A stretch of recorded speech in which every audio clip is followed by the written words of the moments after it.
Hello बच्चों, very fresh morning to all of you. Force and pressure lecture number 6। इस lecture में हम पढ़ेंगे प्रेशर के बारे में बच्चों।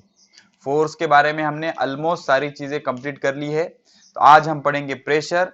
प्रेशर अगर आपको आज समझ गया तो आगे आपको बहुत ही आसानी हो जाएगी बच्चों। और इस लेक्चर में हम क्या करेंगे, इस लेक्चर की जो शुरुआत है वो कुछ बढ़िया से एमसीक्यू के साथ करेंगे। तो सबसे पहले आपका टर्न, आप पॉज करके इन सारे एमसीक्यू को ट्राई कीजिए, देख लीजिए। हो गया? हो गया, चलो ठीक है। अब मैं सॉल्व करता हूं। और एक एक चीज बच्चों, मास और वेट के बारे में आपको कंफ्यूजन हो सकता है, because it is a concept of 12th। आपके बुक में बहुत कम दिया है। मैं इस लेक्चर में 10 मिनट उस पर इन्वेस्ट करने वाला हूं। आपका काम है फिर से आप अच्छे से देखो और उस चीज को समझ लो। और दूसरी बात, एक्सेलरेशन ड्यू टू ग्रेविटी 9.8 वाला आपके लिए न्यू है, उस पर भी हम 10 मिनट इन्वेस्ट करेंगे। तो ऐसे 20 मिनट्स एक्स्ट्रा आपके लिए इस लेक्चर में मैं लेके आया हूं। जैसे ही एमसीक्यू खत्म हो जाते, दो चीजें हम डिस्कस करेंगे और उसके बाद हमारे लेक्चर की मेन थीम जो प्रेशर है वो डिस्कस करना शुरू कर देंगे। ठीक है, चलो देख लो, बढ़िया से देख लो क्या कहता है। सिंपल से शुरू करते हैं, ग्रेविटेशनल फोर्स। अब एमसीक्यू को सॉल्व करने का एक मेथड होता है बच्चों। हमेशा चारों ऑप्शन रीड होने के बाद ही एमसीक्यू का आंसर सेलेक्ट करना है। जैसे कि देख लो, अब यहां पर आपकी कॉमन मिस्टेक क्या हो सकती है, ग्रेविटेशनल फोर्स इज वीक। हाँ सर, वीकेस्ट होता है, यहां पर आपने टिक कर दिया, आगे के पढ़े ही नहीं, तो रॉन्ग हो सकता है। कैसे रॉन्ग हो सकता है, देखो अभी gravitational force is a weakest force, correct है, नो प्रॉब्लम। वीकेस्ट होता है, सबसे वीकेस्ट होता है। क्यों वीकेस्ट होता है? बिकॉज हमारे बीच में और अर्थ के बीच में ग्रेविटेशनल फोर्स है। तो हम अर्थ को चिपक गए क्या बच्चों? ऐसे नहीं। तो अगर ये स्ट्रांग होता फोर्स तो हम अर्थ को चिपक जाते, लेकिन चिपक रहा है क्या? नहीं। We can easily walk on the surface of earth, इसलिए ये वीक फोर्स है, वीक फोर्स है। उसके बाद जैसे मैग्नेट, मैग्नेट का फोर्स था, दोनों एक दूसरे को चिपक गए ना बच्चों, ऐसे चिपक गए, दो मैग्नेट है, दो चिपक गए। क्यों चिपक गए? Because it is a strong force. तो वैसे हम अर्थ को चिपक गए क्या? वी आर वन बॉडी, हम एक बॉडी है, अर्थ एक बॉडी है। तो ऐसे हम अर्थ को चिपक गए क्या? नहीं। इसलिए फोर्स कैसा है? वीक फोर्स है। ये यूनिवर्सल फोर्स है बच्चों, अब ये डिस्कस किया था हमने। यूनिवर्सल मतलब ये इन दोनों बॉडीज में भी है, मून में और अर्थ में भी है, सन में और अर्थ में भी है। यूनिवर्स के किसी भी दो बॉडीज में ये फोर्स है बच्चों, इसलिए ये यूनिवर्सल फोर्स है। What is the meaning of universal force? It is infinite range force. आपका दो बॉडी के बीच का डिस्टेंस कितना भी रहने दो, ये दोनों के बीच में एक्ट करेगा। और ये हमेशा अट्रैक्टिव है बच्चों। Gravitational force is such a force which is always attractive. Magnetic force repulsive हो सकता है, इलेक्ट्रोस्टैटिक फोर्स रिपल्सिव हो सकता है, हमने पढ़ा है, लेकिन gravitational force is always attractive. Okay, तो इसका आंसर क्या होगा? ऑल ऑफ दीज, ये सभी करेक्ट है। ग्रेविटेशनल फोर्स के कैरेक्टरिस्टिक हो जाएंगे बच्चों ये। ग्रेविटेशनल फोर्स वीकेस्ट फोर्स है, यूनिवर्सल फोर्स है, ऑलवेज अट्रैक्टिव है। यूनिवर्सल मतलब यूनिवर्स में किधर भी जाओ ये फोर्स एक्ट करेगा। तो these are the some characteristics of gravitational force. Gravitational force के ये कुछ कैरेक्टरिस्टिक्स है। ठीक है बच्चों, चलो अब सेकंड वन देख लेते हैं। क्या होगा बच्चों, देखो, फाइंड ऑड मैन आउट। इनमें से ऑड वर्ड आपको फाइंड आउट करना है। Magnetic, electrostatic, gravitational, stretching.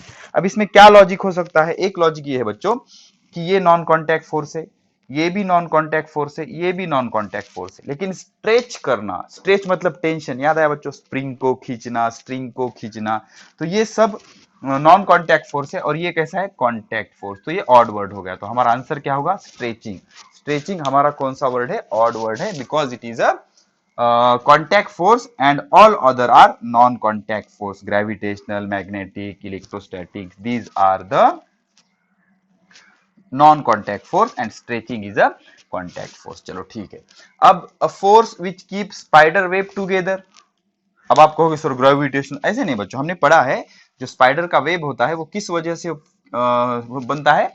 Tension की वजह से। मकड़ी का जाल देखा है ना आपने, ऐसे कहीं पर भी वो जाल बना देते हैं, तो उनमें क्या होता है? वो फाइबर होते हैं, फाइबर में क्या होता है? टेंशन। ये हमने पढ़ा है, इस पर अब ज्यादा बात नहीं करेंगे हम। स्पाइडर का जो वेब होता है वो किस वजह से होता है? टेंशन की वजह से होता है। किस वजह से होता है? टेंशन की वजह से। अब which of the following is not contact force. कौन सा कॉन्टैक्ट फोर्स नहीं है? फ्रिक्शन कैसा है बच्चों? कॉन्टैक्ट फोर्स है, ऑब्वियसली। जब दोनों सरफेस कांटेक्ट में होंगे तभी तो फ्रिक्शन होगा। मस्कुलर भी कैसा है बच्चों? कांटेक्ट फोर्स है, ठीक है ना, कांटेक्ट फोर्स है। मसल का एप्लीकेशन हम कांटेक्ट में ही कर सकते हैं। लेकिन magnetic is non contact force. तो आंसर क्या होगा? Magnetic. Okay, none of this मतलब इनमें से कोई नहीं, तो ये है ना बच्चों। तो magnetic force is a contact force. और हमसे क्या पूछा है? नॉन कॉन्टैक्ट फोर्स कौन सा है? Sorry, magnetic is non contact force, तो मैग्नेटिक उसका क्या हो जाएगा? आंसर हो जाएगा नॉन कॉन्टैक्ट फोर्स। अब relation between SI unit of force and weight of 1 kilogram mass. अब यहीं पर ही मैं आपको क्या कर दूंगा, एक्सेलरेशन ड्यू टू ग्रेविटी के कंप्लीट 10 मिनट्स आपके लिए। एक्सेलरेशन ड्यू टू ग्रेविटी, मैं टाइम देख लेता हूं, सिर्फ आपके 10 मिनट लूंगा। आपको लाइफ में कभी भी एक्सेलरेशन ड्यू टू ग्रेविटी का प्रॉब्लम नहीं आएगा। ठीक है, चलो तो आपके 10 मिनट्स लेना शुरू करता हूं मैं। देख लो, सिंपल सी चीज इमेजिन करनी है, सिंपल सी चीज इमेजिन करनी है। पहले आपको एक्सेलरेशन समझना है। तो एक्सेलरेशन आता है बच्चों फोर्स से। किससे? फोर्स से। जब भी हम फोर्स अप्लाई करेंगे तो एक्सेलरेशन आएगा। मतलब कैसे होता है सर? इमेजिन करो एक बॉल है, वो कुछ स्पीड से मूव हो रहा है, अपने अपने कुछ स्पीड से वो मूव हो रहा है। अब किसी ने आया, इसको लात मारी, उसको हम किक कहते हैं। क्या कहते हैं? किक। तो लात मारी, किक मारी, मतलब वो क्या हो गया? फोर्स। तो अब फोर्स लगाने के बाद ये जो 5 मीटर पर सेकंड से मूव हो रहा था, अब वो 5 मीटर पर सेकंड से मूव होगा क्या? नहीं, उसकी स्पीड बढ़ जाएगी। अब वो फास्टली मूव होगा ना, तो उसकी स्पीड चेंज हो गई। तो इस स्पीड चेंज होने को क्या कहते हैं? एक्सेलरेशन। ज्यादा लॉजिक, ज्यादा टेंशन लेने की जरूरत नहीं, स्पीड चेंज होने को क्या कहते हैं? एक्सेलरेशन। अब दूसरा एग्जांपल, आप टू व्हीलर चलाते हो या फिर आप स्कूटी चलाते होंगे, स्मॉल हो ना आप, तो आपके राइट हैंड साइड में क्या होता है? एक्सेलरेटर होता है, एक्सेलरेटर। आप उसको ऐसे घुमाते हो, आपकी स्पीड बढ़ जाती है। आप इसको ऐसे घुमाते हो, आपकी स्पीड घट जाती है। तो स्पीड में जो कुछ भी चेंज होता है उसको क्या कहा जाता है? एक्सेलरेशन। क्या कहा जाता है? एक्सेलरेशन। और एक्सेलरेशन किस वजह से अप्लाई होता है? फोर्स की वजह से। जिधर भी फोर्स आएगा 102% श्योर दैट वहां पर क्या होगा? एक्सेलरेशन होगा। क्या होगा? एक्सेलरेशन होगा। अब एक्सेलरेशन ड्यू टू ग्रेविटी मतलब ग्रेविटेशनल फोर्स के वजह से जो एक्सेलरेशन होगा उसको एक्सेलरेशन ड्यू टू ग्रेविटी कहेंगे। ओके, सिंपल सी definition, the acceleration due to gravitational force के वजह से जो एक्सेलरेशन आएगा उसको क्या कहते हैं? Acceleration due to gravity. अब इन चीजों पर अलग अलग साइंटिस्ट ने काम किया है। पहले थे गैलीलियो, उसके बाद न्यूटन, ये अलग अलग साइंटिस्ट ने इन सारी चीजों पर काम किया है। अब ये 12th में हम डिटेलिंग देखेंगे। तो अब ये सर 9.8 कहां से आया? G is equal to 9.8 metre per second square कहां से आया? तो एक चीज याद रखो बच्चों, सपोज ये अर्थ है आपका, suppose this is the earth. ठीक है, suppose this is the earth, सारी चीजें लिख रहे हो ना आप, suppose this is the earth. अब ये बॉडी यहाँ पर है, इसको हमने पकड़ा हुआ है कुछ इस तरह से, ऐसा स्टेबल। तो इसकी शुरू की स्पीड कितनी हो जाएगी? 0। शुरू की स्पीड कितनी हो जाएगी? 0। अब इसको क्या किया हमने? रिलीज किया तो ये धीरे धीरे धीरे अर्थ की तरफ आएगी। अब अर्थ क्या कर रहा है? इस बॉडी को अपने तरफ खींच रहा है। अर्थ क्या कर रहा है? इस बॉडी को अपने तरफ खींच रहा है। अब अर्थ इस बॉडी को खींचने के वजह से क्या होगा? जैसे जैसे ये बॉडी नीचे नीचे आती जाएगी वैसे वैसे इसकी स्पीड बढ़ती जाएगी।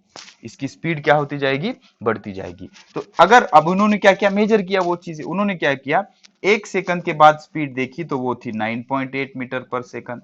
फिर से 1 सेकंड के बाद देखी तो वो आ गई, अब सपोज इसको मैं क्या ले लेता हूं? 10 ले लेता हूं, 10।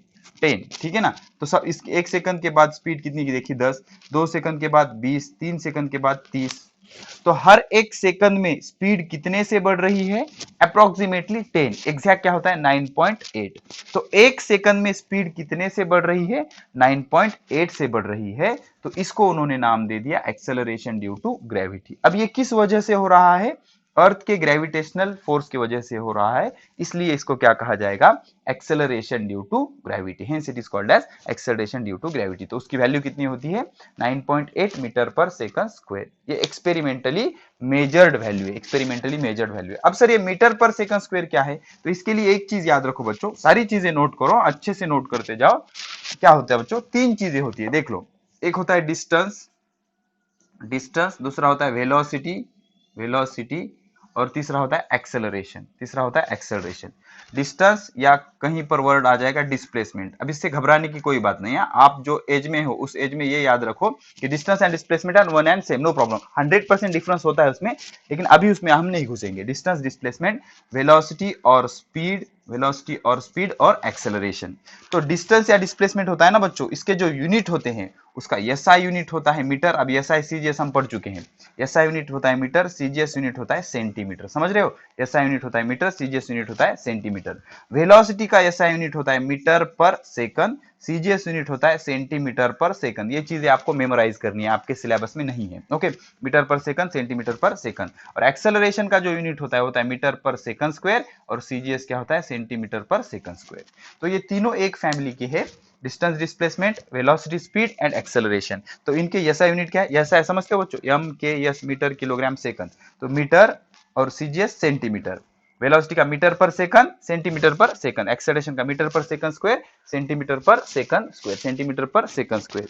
तो आपको एक्सेलरेशन ड्यू टू ग्रेविटी का फील आ रहा है बच्चों? ठीक है, चलो अभी आपके 5 मिनट बाकी है बच्चों, ठीक है ना। एक्सेलरेशन ड्यू टू ग्रेविटी में हम जो इन्वेस्ट करने वाले थे, तो ये acceleration due to gravity finish हो गया। अब इसका आपको एक अच्छा सा बढ़िया सा एग्जाम्पल बताता हूं मैं। देख लो बच्चों, अच्छे से देखो। हम इमेजिन करो जी की जो वैल्यू होती है ना बच्चों, जी की वैल्यू होती है 9.8 मीटर पर सेकंड स्क्वायर।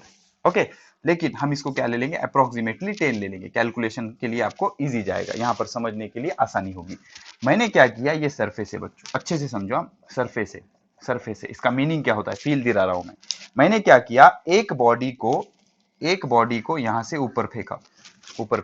अब फेंकते वक्त उसकी स्पीड कितनी थी, 100 मीटर पर सेकंड। कितनी थी, 100 मीटर पर सेकंड। तो एक सेकंड के बाद इसकी स्पीड कितनी हो जाएगी, 90। 2 सेकंड के बाद इसकी स्पीड कितनी हो जाएगी, 80। ओके, ऐसे ही करते करते 80 के बाद 70, 60, अब कितनी हो जाएगी, 0। तो ऐसा क्यों हो रहा है सर, हमने जब बॉडी को ऊपर फेंका तो फोर्स किधर है, नीचे है। ग्रेविटेशनल फोर्स नीचे है ना, ग्रेविटेशनल फोर्स उस बॉडी को नीचे खींचेगा। तो हमने फेंका था 100 से, लेकिन खींच रहा है नीचे, तो उसकी स्पीड क्या करेगा, वो कम करेगा।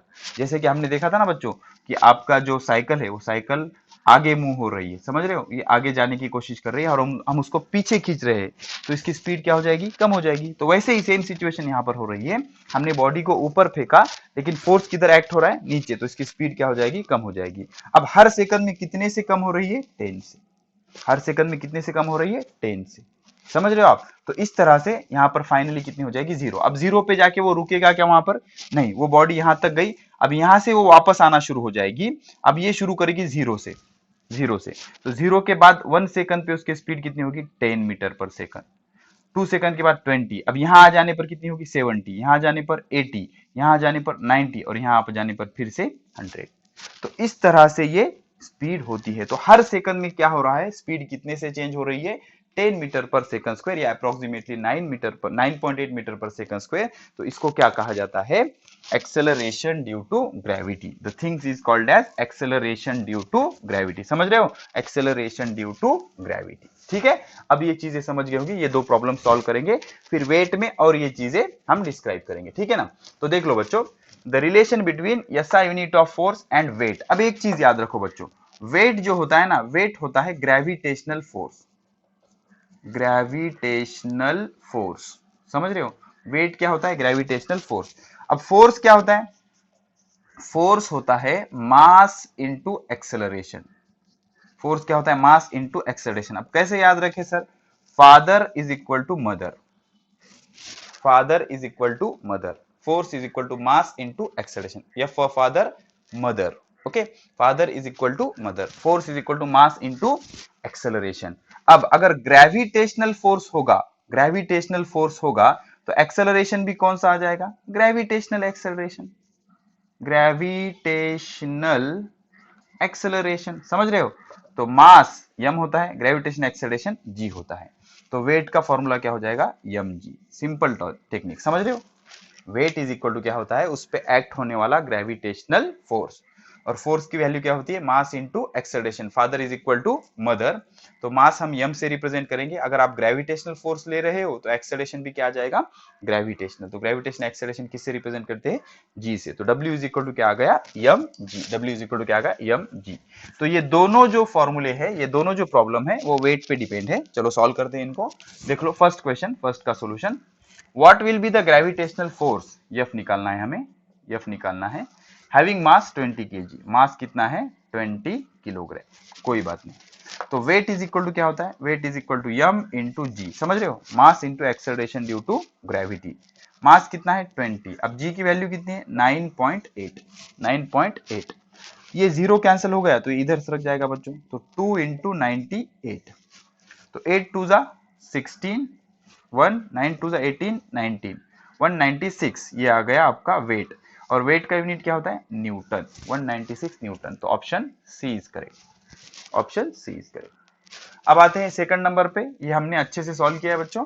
The relation between SI unit of force, तो फोर्स का एसआई यूनिट क्या होता है Newton, and the weight of 1 kilogram mass, तो वेट ऑफ 1 किलोग्राम मास कितना हो जाएगा, 1 किलोग्राम मास का वेट हो जाएगा बच्चों, देख लो क्या हो जाएगा, weight is equal to m ji, mass कितना है 1, जी कितना होता है 9.8, तो ये कितना आ जाएगा 9.8 न्यूटन, 9.8 न्यूटन।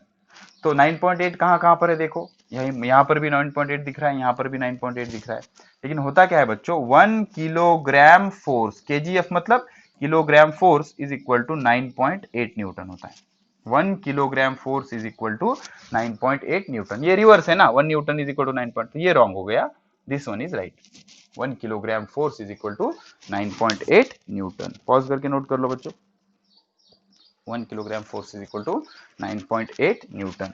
हो गया, हो गया, चलो ठीक है। तो इस तरह से ये हमारे पूरे क्वेश्चन बन गए, ठीक है।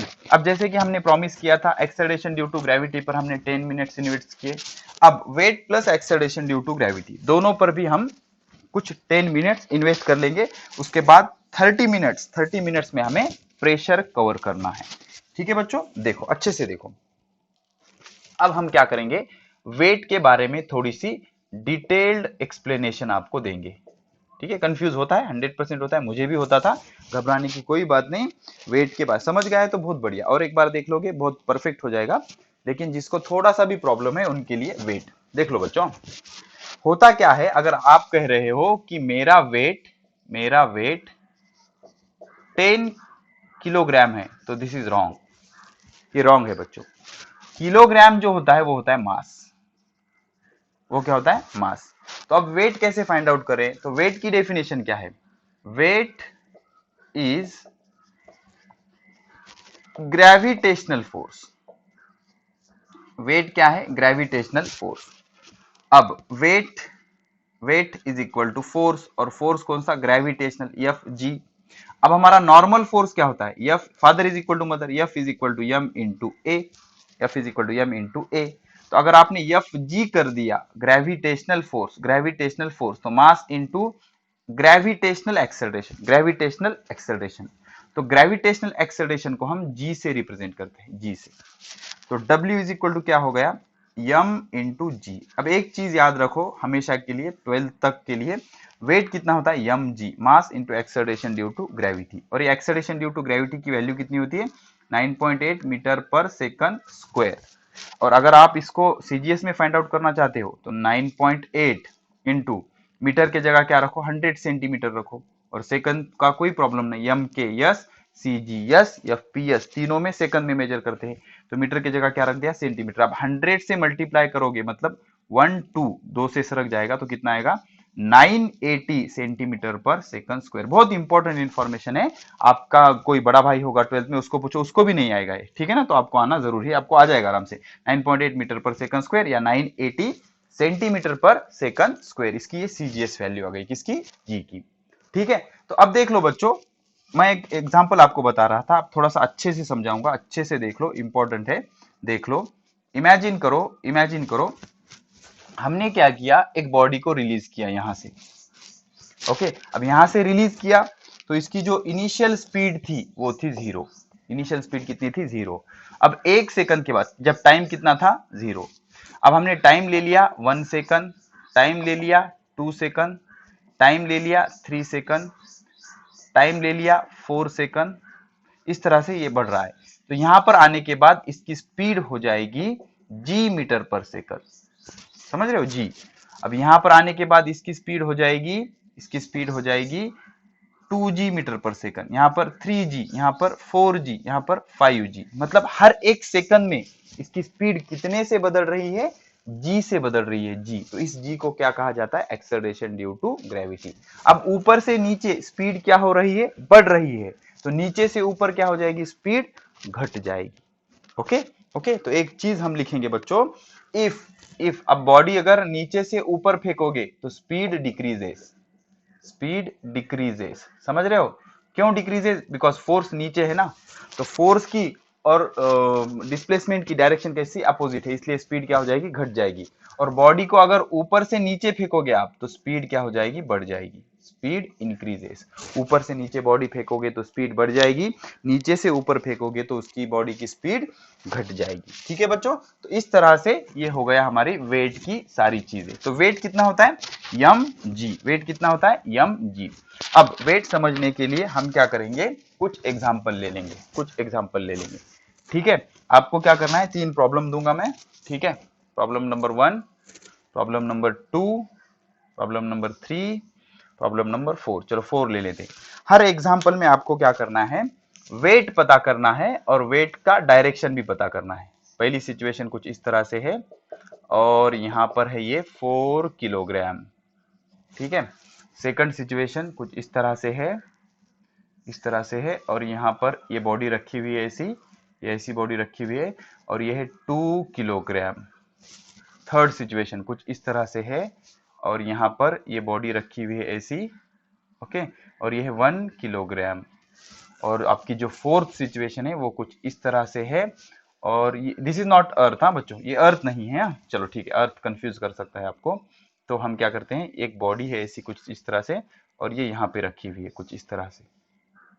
ओके, तो अर्थ इधर नीचे होगा ना, तो इसका वेट है सपोज 1 2 3, अब इसका 3 ले लेंगे, 3 किलोग्राम। आपको क्या करना है, इन सारे केस में, इन सारे केस में, इन सारे केस में क्या फाइंड आउट करना है, इस बॉडी का वेट फाइंड आउट करना है। तो अब ये 4 किलोग्राम, 2 किलोग्राम, 1 किलोग्राम, 3 किलोग्राम, ये क्या है बच्चों, ये है मास। कैसे आइडेंटिफाई किया, उसके यूनिट के ऊपर से, किसके ऊपर से, यूनिट के ऊपर से, समझ रहे हो आप। तो हमें क्या दिया है, मास, मास कितना है यहाँ पर 4 किलोग्राम, यहाँ पर मास कितना है 2 किलोग्राम, यहाँ पर मास कितना है 1 किलोग्राम, यहाँ पर मास कितना है 3 किलोग्राम, समझ रहे हो। तो हर जगह हमें मास दिया हुआ है और हमें पता करना है weight, weight is equal to what, यहाँ पर भी हमें क्या पता करना है, weight is equal to what, weight is equal to what, weight is equal to what, समझ रहे हो। अब हमें जी की वैल्यू पता है, जी की वैल्यू पता है 9.8 मीटर पर सेकंड स्क्वायर। जी कितना होता है 9.8 मीटर पर सेकंड स्क्वायर, जी की वैल्यू कितनी होती है 9.8 मीटर पर सेकंड स्क्वायर, जी की वैल्यू होती है 9.8 मीटर पर सेकंड स्क्वायर। ठीक है, अब हमें क्या पता करना है, वेट, डब्ल्यू, डब्ल्यू का फॉर्मूला क्या होता है, यम जी, समझ रहे हो ना, डब्ल्यू का फॉर्मूला क्या होता है, यम जी। अब मास कितना है इसका 4, जी कितना है 9.8, ओके, तो कितना हो जाएगा 4 8 जा 32, 3 39, तो 39.2 न्यूटन, इसका वेट कितना होगा 39.2 न्यूटन। अब इसका वेट कितना होगा, W is equal to m जी, तो मास कितना है 2 और जी कितना है 9.8, तो 8 2 जा 16, 1 9 2 जा 18, 19, 19.6 और ये क्या आ जाएगा न्यूटन, वेट का यूनिट क्या होता है न्यूटन। अब यहाँ पर आ जाएंगे W is equal to m जी, यम कितना है 1, जी कितना है 9.8, तो वेट कितना आ गया 9.8 न्यूटन, यहाँ का वेट कितना आ गया 9.8 न्यूटन। अब weight W is equal to m g, mass कितना है 3, जी कितना है 9.8, 8 3 जा 24, 2 9 3 जा टू तो W is equal to 29.4 newton. तो सारे इसके हमने वेट फाइंड आउट कर लिए, दिया क्या हुआ था मास और फाइंड आउट क्या किया वेट। अब एक चीज याद रखो बच्चों, weight is a vector quantity, weight जो होता है ना, weight is a vector quantity, weight कौन सी क्वांटिटी है, vector, always always directed directed towards centre of earth, towards centre of earth, weight हमेशा किस तरफ डायरेक्टेड होता है, towards the centre of earth. तो अब हमें मार्क करना है ये 39.2 न्यूटन, तो ये किधर आ जाएगा, ये नीचे आ जाएगा कुछ इस तरह से, W is equal to 39.2 newton. अब यहां पर प्रॉब्लम ये है कि सर यहां पर वेट कैसे ले, ये ऐसे इधर ले या इधर ले, कौन सा करेक्ट है? तो ये रॉन्ग है बच्चों।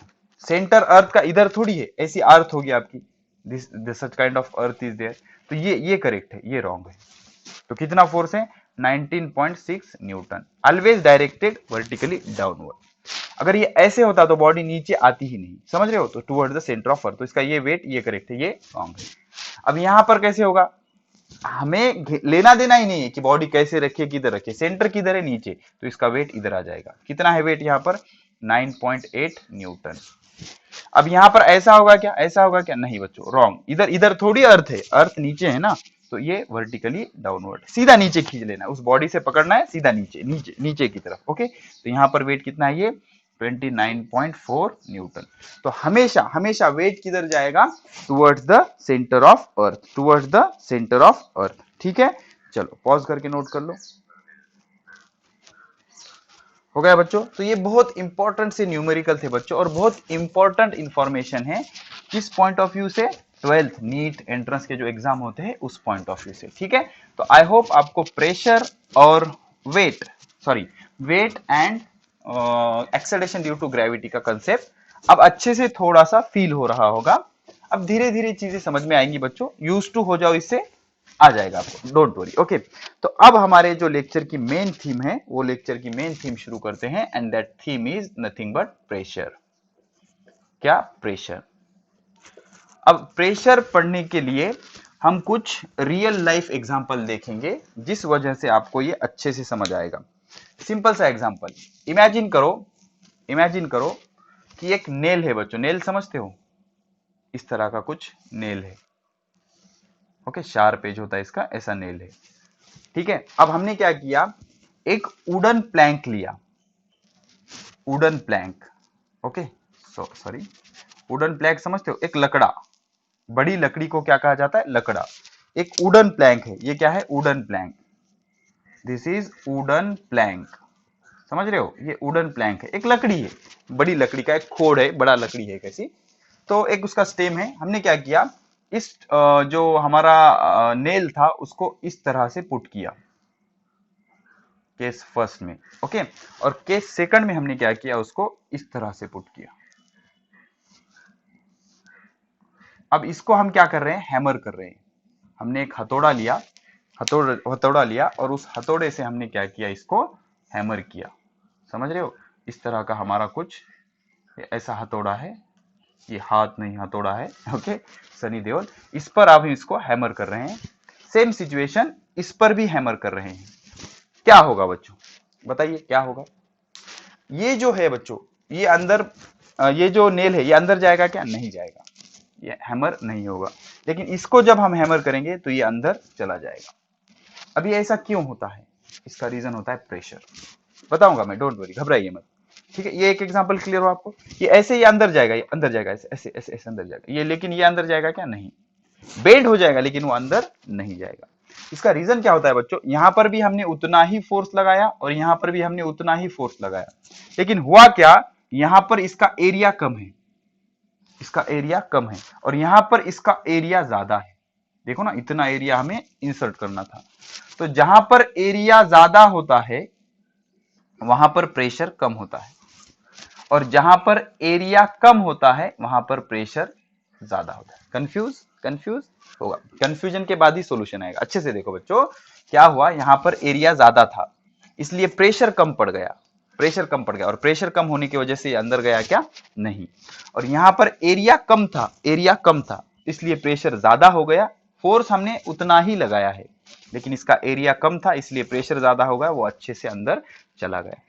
ठीक है, अब दूसरी चीज इमेजिन करो, आपने सुई ली है, सुई को क्या करो? आप ऐसे हाथ पे रखो और उसको दबाओ, और उतने ही फोर्स से आप क्या करो? नेल ले लो, नेल, एक खिला, उसको लेके उसको दबाओ, तो अंदर कौन जाएगी? सुई जाएगी या नेल जाएगा?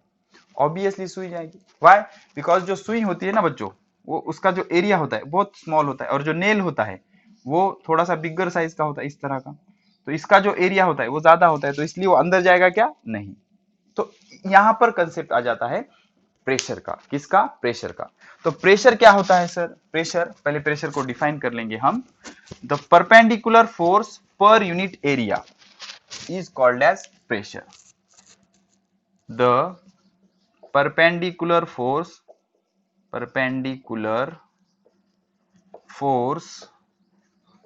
per unit area is called pressure। घबराइए मत बच्चों, अच्छे से समझ आएगा, don't worry. Okay, perpendicular force per unit area is called as pressure.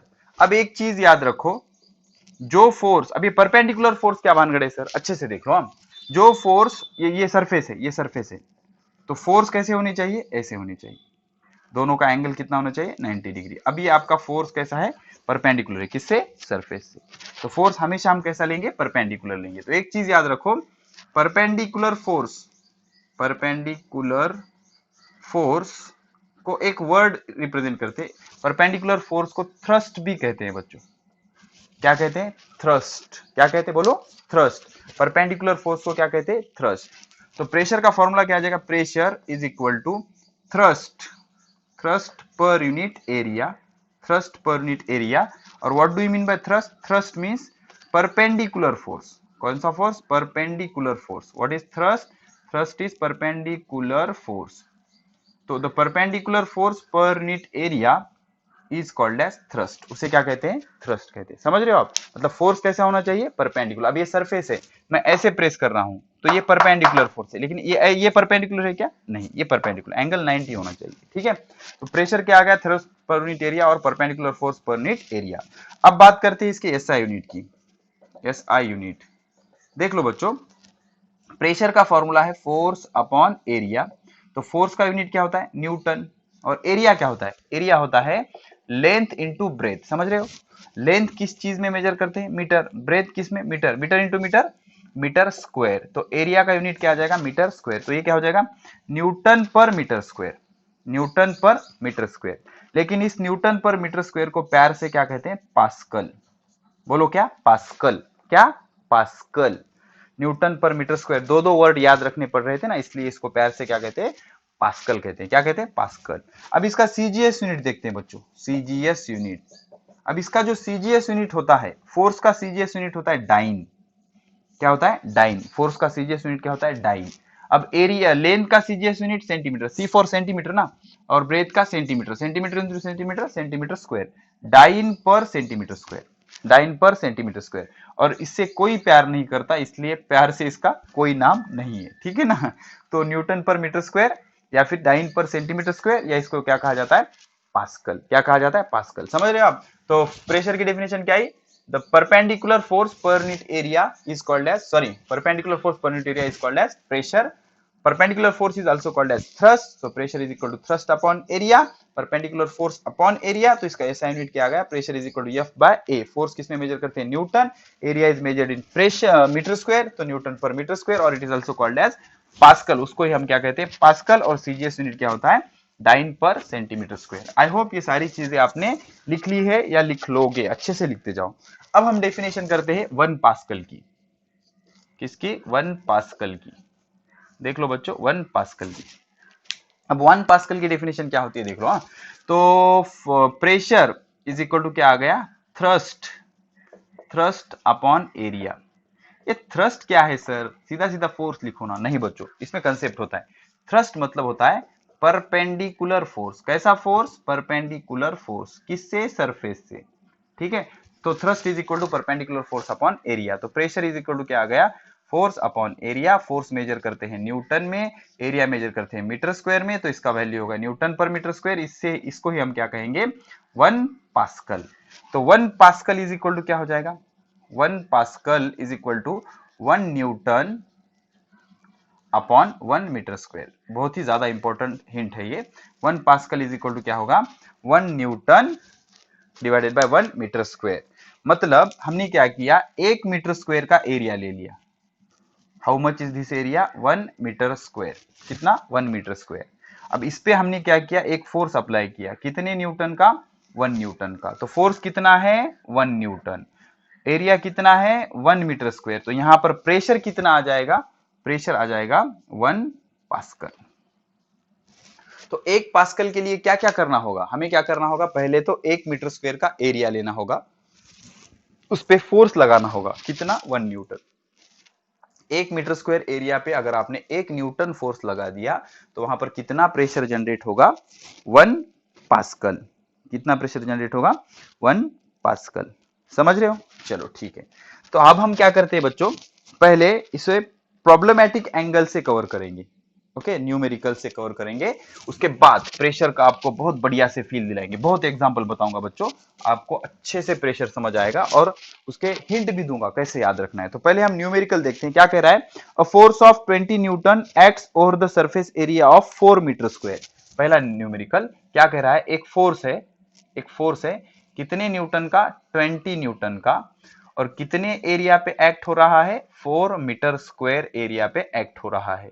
और आपसे पूछा है what is the pressure of this surface, आपसे पूछा है प्रेशर कितना होगा।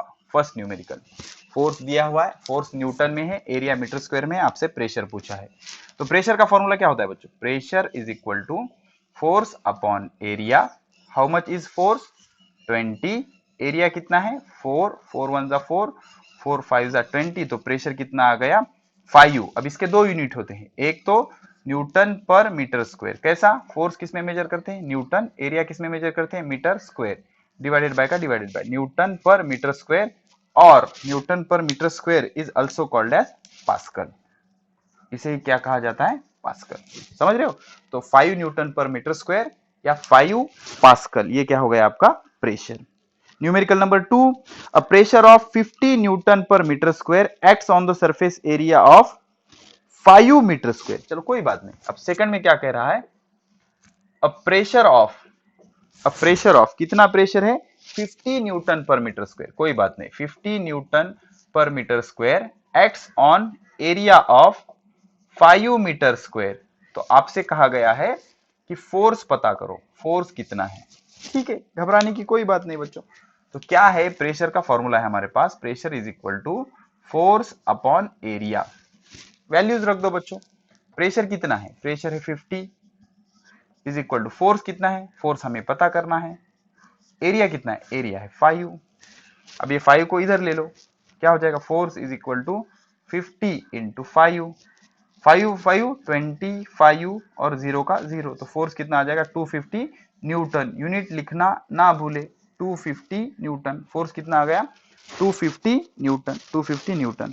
अब तीसरा, a person weight 600 newton, he is wearing shoes of total area 0.02 metre square, what pressure do they exert on the floor. बहुत ही इंपॉर्टेंट है बच्चों, देख लो क्या है, एक पर्सन है, ठीक है, ये इसका पैर है, इसका ये शूज है, ठीक है, ये शूज, ओके, इमेजिन करो बच्चों, ये शूज है इसका, ठीक है। अब क्या हो रहा है, इस शूज का जो एरिया है बच्चों, इस शूज का एरिया है 0.02 मीटर स्क्वायर, यहाँ का जो एरिया है, इसका एरिया है 0.02 मीटर स्क्वायर। अब ये पूरे पर्सन का जो वेट है, अब person weight 600 newton, he is wearing shoes with total area 0.02 metre square, what is the pressure exerted on the floor. अब इसका जो वेट है बच्चों, इसका वेट किधर जाएगा, इसका वेट जाएगा वर्टिकली डाउनवर्ड। हमने देखा ना, इसका वेट जाएगा वर्टिकली डाउनवर्ड, तो इसका वेट है 600 न्यूटन, और weight is basically force. Weight क्या होता है, फोर्स होता है ना, वेट इज बेसिकली फोर्स। तो इसका total weight vertically downward act हो रहा है, और इतना एरिया दिया गया है, और आपसे पूछा है प्रेशर कितना होता है। तो प्रेशर क्या हो जाएगा, pressure is equal to force upon area, और वेट मतलब ही क्या होता है, फोर्स होता है। तो वेट या फोर्स कितना है, 600, और एरिया कितना है, 0.02। अब एक इंटरेस्टिंग मेथड मैं आपको बताऊंगा पॉइंट मूव करने की, 600.00 लिख सकते हैं। अब नीचे का हमने 2 से पॉइंट राइट साइड में सरकाया, तो ऊपर का भी हम 2 से पॉइंट राइट में सरका देंगे, तो ये कितना आ जाएगा, 60000 डिवाइडेड बाय 2, 2 1 जा 2, 2 3 जा 6, 0 तो कितना आएगा, 30,000 न्यूटन पर मीटर स्क्वायर। तो इतना आपका क्या आ गया, प्रेशर। तो उस पर्सन ने कितना प्रेशर एक्सर्ट किया, 30,000 न्यूटन पर मीटर स्क्वायर, या इसको ही क्या कह देंगे हम, पास्कल भी कह सकते हैं, क्या कहते हैं, पास्कल। ठीक है, पॉज करके सारे प्रॉब्लम नोट कर लो, और एक प्रॉब्लम बच जाता है, सॉल्व कर लेंगे जल्दी। चलो हो गया बच्चों, चलो ठीक है। तो इस तरह से ये चीजें होती है। तो उस पर्सन ने कितना प्रेशर एक्सर्ट किया, 30,000 पास्कल या न्यूटन पर मीटर स्क्वायर। अब और एक प्रॉब्लम है, क्या कहता है, force of 800 Newton exert a pressure of 40 newton पर मीटर स्क्वायर। फोर्स ऑफ कितना फोर्स है, 800 Newton, 800 Newton exert a pressure of 40 newton पर मीटर स्क्वायर। प्रेशर कितना है, 40 न्यूटन पर मीटर स्क्वायर। आपको पता करना है area is equal to what, कोई बात नहीं बच्चों, क्या आ जाएगा, pressure is equal to force upon area. तो प्रेशर कितना है 40। अब जिस बच्चों को यूनिट से डर लगता है उनके लिए hint, as it is unit के साथ उठा के रख देना वैल्यू। ओके, क्या हो जाएगा, अब ये 40 न्यूटन पर metre square, pressure sorry force कितना है 800 न्यूटन डिवाइडेड बाय, आपको एरिया पता करना है, we have to find out area. तो अब ये न्यूटन और ये न्यूटन कैंसिल हो जाएगा बच्चों। अब ये नीचे का मीटर स्क्वायर ऊपर चला जाएगा, और एरिया को इधर ले लो, एरिया इधर आ जाएगा, एरिया इज इक्वल टू, ये मीटर स्क्वायर ऊपर चला गया, ये 800 न्यूटन तो कैंसिल हो गया, 800 मीटर स्क्वायर। अब ये जो 40 था इधर आ गया, डिवाइडेड बाय 40, ये जीरो कट गया, 4 2 जा 8 और ये जीरो, तो एरिया कितना आ गया 20 मीटर स्क्वायर, इतना एरिया आ जाएगा। ठीक है, चलो पॉज करके नोट कर लो।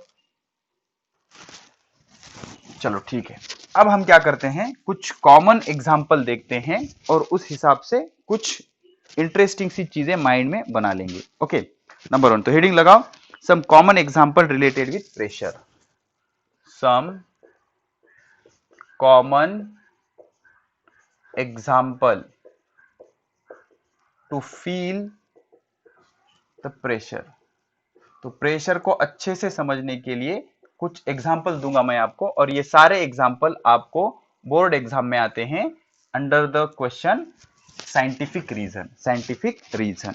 तो पहला example, if you cut the vegetable with blunt knife. Number 1, if you cut the vegetable with blunt knife, knife समझते हो, blunt knife, if you cut the vegetable with blunt knife, you will not succeed, you will not succeed, but if the knife is sharp, if the knife is sharp, then vegetables are cut easily। समझ रहे हो, बहुत interesting है बच्चों, देख लो, आप blunt knife से अगर वेजिटेबल कट करोगे तो वेजिटेबल कट नहीं हो पाएंगे, उसके जगह आपने शार्प नाइफ ले लिया। कैसा नाइफ, शार्प नाइफ ले लिया, तो वेजिटेबल्स आर इजीली कट। होता क्या है बच्चों, जो ब्लंट नाइफ होती है ना, ब्लंट नाइफ उसका एरिया ऑफ कांटेक्ट ज्यादा होता है। ब्लंट नाइफ, ये ब्लंट है, कटेगा क्या उससे, नहीं कटेगा, एरिया क्या होता है, ज्यादा होता है। और जो शार्प नाइफ होता है, शार्प नाइफ उसका जो एरिया ऑफ कांटेक्ट होता है, एरिया वो कम होता है। क्या होता है, कम होता है। तो क्या होता है, अब हमारा देखो प्रेशर क्या है, फोर्स अपॉन एरिया। तो फोर्स तो कांस्टेंट है, दोनों बार हमने, ये ब्लंट नाइफ है, ये शार्प नाइफ है, हमने दोनों से काटा, फोर्स उतना ही लगाया, लेकिन शार्प नाइफ से कटा, ब्लंट नाइफ से नहीं कटा, तो फोर्स उतना ही, फोर्स कांस्टेंट, तो इसको हटा दिया। तो pressure is inversely proportional to area, मतलब ये प्रेशर और एरिया इनवर्सली प्रोपोर्शनल है। अब जितना ज्यादा एरिया उतना कम प्रेशर, जितना ज्यादा एरिया उतना कम प्रेशर, ठीक है ना। तो यहां पर एरिया ज्यादा है, तो जहां पर एरिया ज्यादा होगा वहां पर प्रेशर कम होगा, तो ब्लंट नाइफ में प्रेशर कैसा होगा, कम होगा, और शार्प नाइफ में प्रेशर कैसा होगा, ज्यादा होगा। अब एक चीज नोट करो, दोनों का फोर्स सेम है, फोर्स इज सेम, समझ रहे हो, force is same, but blunt knife में प्रेशर कम है और शार्प नाइफ में प्रेशर ज्यादा है, एरिया कम ज्यादा होने की वजह से, समझ रहे हो। देख लो, if you cut vegetables with blunt knife, blunt knife मतलब उतना शार्प होता है क्या, नहीं, उसका एरिया ज्यादा होता है, यू विल नॉट सक्सीड, आप नहीं कट कर पाओगे। लेकिन if the knife is sharp, vegetables cut easily, तो नाइफ शार्प हो जाने पर क्या हो जाएगा, एरिया कम हो जाएगा, और एरिया कम अगर हो गया तो प्रेशर बढ़ जाएगा, एरिया कम अगर हो गया तो प्रेशर बढ़ जाएगा, और प्रेशर बढ़ जाने से वेजिटेबल्स इजीली कट हो जाएंगे, इजीली कट हो जाएंगे। ठीक है, हो गया बच्चों। अब सेकंड वन, जो पॉटर्स होते हैं ना, पॉटर्स, सेकंड वन, पॉटर समझते हो ना, जो पॉटर्स होते हैं, ओके, वो पॉटर्स क्या करते हैं, place on their head a round piece of cloth, place on their head a round piece of cloth, बताऊंगा मैं, घबराइए मत, round piece of cloth when they have carry heavy load, when they have carry heavy load, इससे क्या हो जाएगा बताऊंगा, घबराइए मत, heavy load by this they increase area। अब इससे क्या होता है, देखो बच्चों, जो पॉटर होते हैं ना, वो क्या करते हैं, हेवी लोड कैरी करते हैं। इमेजिन करो, दिस इज द पॉटर, ये बेचारा पॉटर है, अब ये क्या कर रहा है, इस तरह का कुछ वेट सर पे कैरी कर रहा है। तो अब इसका वेट है सपोज इसका वेट है 100 न्यूटन, ये इसका वेट कितना है, 100 न्यूटन। अब यहां पर एरिया कितना आया कांटेक्ट में, एरिया कांटेक्ट में कितना आया, एरिया कांटेक्ट में आ गया वेट मतलब फोर्स होता है बच्चों, वेट मतलब क्या होता है, फोर्स, कितना, 100 न्यूटन, एरिया कांटेक्ट में आ गया सपोज 1 मीटर स्क्वायर, तो यहां पर प्रेशर कितना होगा, प्रेशर होगा F बाय ए, तो F कितना है 100, एरिया कितना है 1, तो इसको प्रेशर कितना फील होगा 100 पास्कल या 100 न्यूटन पर मीटर स्क्वायर।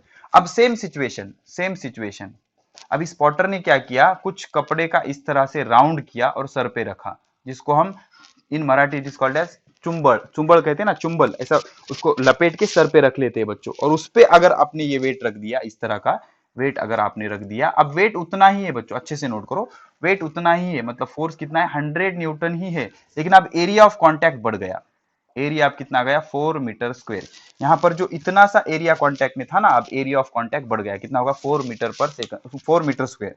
अब इसका फायदा क्या होगा, प्रेशर घट जाएगा, pressure is equal to F by A, तो F कितना है 100 और एरिया कितना है 4, तो कितना 25 pascal.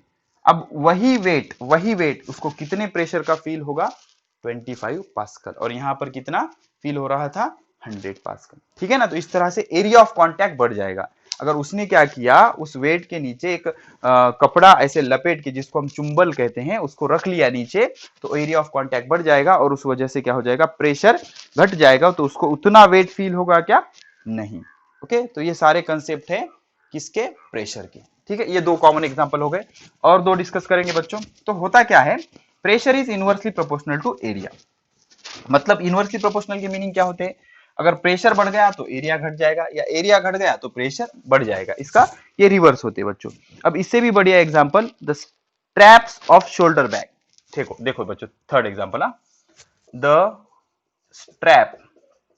Straps of shoulder bags are wider to increase area of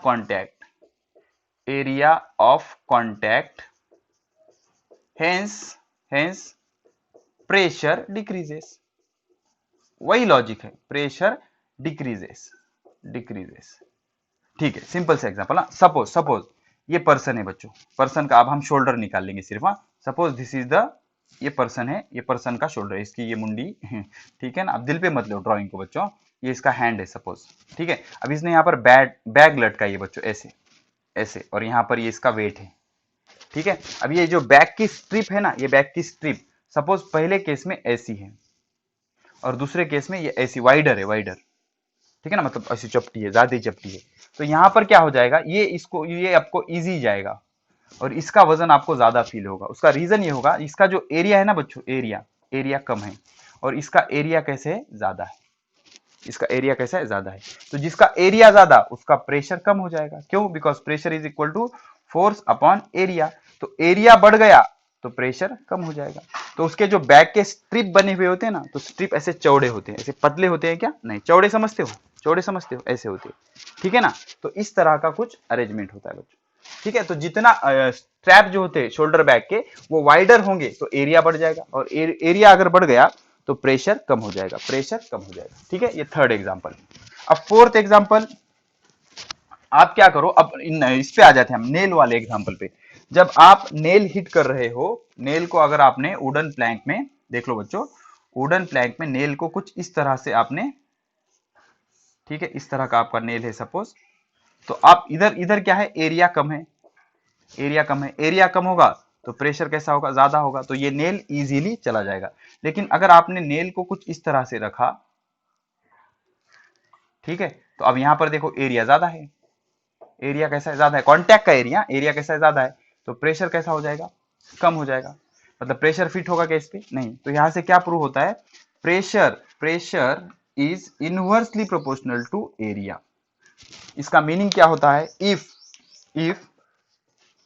area increases, if area increases pressure decreases, if area increases pressure decreases, और if area decreases, उल्टा होता है बच्चों, area decreases pressure increases, pressure increases, समझ रहे हो? अगर area increase हो गया तो प्रेशर कम हो जाएगा, एरिया डिक्रीज होगा तो प्रेशर बढ़ जाएगा। इंक्रीजेस डिक्रीजेस, डिक्रीजेस इंक्रीजेस, उल्टा होता है। एरिया बढ़ गया प्रेशर घट गया, एरिया घट गया प्रेशर बढ़ गया, ठीक है। इस तरह से ये लॉजिक होता है। नेल का भी एग्जांपल हो गया। अब और एक एक एग्जांपल देखेंगे बच्चों। जो डेजर्ट होता है ना, डेजर्ट मतलब जहां पर रेत होती है, डेजर्ट। तो डेजर्ट में आप अगर सपोज ये डेजर्ट है, डेजर्ट, डेजर्ट, ठीक है ना, डेजर्ट सफारी, डेजर्ट है मतलब पूरी रेत बिछी हुई है बच्चों। तो रेत में कौन सी सफारी करते हो आप? ओके, कैमल की, कैमल, ऊंट, ऊंट आराम से चल सकता है किस पे? रेत पे, और दौड़ भी सकता है, लेकिन हम नहीं दौड़ सकते। वाई? बिकॉज हमारे जो पैर होते हैं ना बच्चों, उनका एरिया कम होता है, उनका एरिया कम होता है। लेकिन जो ऊंट होता है ना, कैमल, उसका पैर इस तरह से होता है, ज्यादा बड़ा होता है। तो यहां पर क्या हो जाएगा? एरिया बढ़ जाएगा। एरिया बढ़ गया तो प्रेशर क्या हो जाएगा? घट जाएगा। प्रेशर क्या हो जाएगा? घट जाएगा। मतलब ऊंट के पैर वजन ज्यादा होने के बावजूद रेत में घुसेंगे क्या? नहीं, बिकॉज उसका जो एरिया है ना, उसके पैर का एरिया ज्यादा है। अब एरिया ज्यादा मतलब प्रेशर कम, और प्रेशर कम लगेगा तो उसके पैर अंदर जाएंगे क्या? नहीं। लेकिन हमारे पैर होते छोटे छोटे ही है, लेकिन इसका एरिया कम होता है, एरिया कम तो प्रेशर ज्यादा, प्रेशर ज्यादा इसलिए पैर हमारे रेत में धंस जाते हैं, अंदर चले जाते हैं। तो हम इजीली उस पर वॉक कर सकते हैं क्या? नहीं। तो इसका सोल्यूशन क्या है? आप क्या करो, आपके जो पैर है उसके पैर के नीचे एक बढ़िया से ऐसे प्लास्टिक का या कुछ अरेंजमेंट ऐसे कर दो कि आपका पैर इसमें फिट हो जाए, ठीक है। ऐसा प्लास्टिक का एक लेयर लगा लो नीचे से, जैसे चप्पल होती है ना, ऐसी बड़ी वाली चप्पल पहन लो जिसका एरिया ज्यादा है। अब इसका एरिया ज्यादा है तो आपका पैर अंदर जाएगा क्या? नहीं, बिकॉज एरिया क्या हो गया? बढ़ गया, तो प्रेशर क्या हो जाएगा? कम हो जाएगा, ठीक है। तो इस तरह का लॉजिक है। जितना एरिया ऑफ कांटेक्ट आप बढ़ा दोगे उतना उसका प्रेशर क्या हो जाएगा? कम हो जाएगा। एरिया ऑफ कांटेक्ट बढ़ गया, प्रेशर क्या हो गया? कम हो गया। ओके। अब ये जो कुछ एग्जांपल दे दूंगा मैं। जो स्ट्रॉन्ग वाइंड फ्लो होती है, स्ट्रॉन्ग वाइंड्स ड्यूरिंग स्ट्रोम और cyclone, strong wind during, strong wind during स्ट्रोम, स्ट्रोम मतलब चक्रवादल या कुछ हवा छूटना, बहुत ज्यादा हवा छूटना, या साइक्लोन, साइक्लोन बहुत ज्यादा हवा छूटना, 2-3 दिन पहले आया था ना बॉम्बे में साइक्लोन। ये चीजें किस वजह से होती है? Because of pressure difference of air, pressure difference of air. ये सारी चीजें क्यों होती है? प्रेशर डिफरेंस की वजह से। सिंपल सी चीज है बच्चों। सपोज ये एटमॉस्फेयर है, यहाँ का प्रेशर कम हो गया और यहाँ का प्रेशर बहुत ज्यादा है, तो यहाँ से यहाँ तक बहुत हाई स्पीड से एयर फ्लो होगी, बहुत हाई स्पीड से क्या हो जाएगी? एयर फ्लो होगी। सिंपल सी चीज है यार। सपोज बलून है, बलून, बलून में आपने पिन मारी, तो बलून में प्रेशर ज्यादा होता है ना, पिन जैसे ही मारी हवा बाहर आ जाएगी, ठीक है। तो इस तरह से ये स्ट्रोम या साइक्लोन किस वजह से प्रोड्यूस होते हैं? Because of pressure difference, pressure difference के वजह से ये सारी चीजें प्रोड्यूस होती है। तो यहां पर हम इस लेक्चर को करते हैं खत्म बच्चों। इस लेक्चर में हमने प्रेशर के बारे में सीखा। किसके बारे में सीखा? प्रेशर के बारे में। और हमारा कंक्लूजन ये निकला कि जितना एरिया कम होगा उतना प्रेशर ज्यादा, और जितना एरिया ऑफ कांटेक्ट ज्यादा उतना प्रेशर कम। तो पढ़ाई करते रहें और 2 से 3 लेक्चर बन जाएंगे इस पे, और इसका चैप्टर हो जाएगा खत्म। इसके बाद हम एमसीक्यू की एक एंट्रेंस एग्जाम रखेंगे, बहुत बढ़िया। ठीक है बच्चों, तो पढ़ाई करते रहे। All the very best.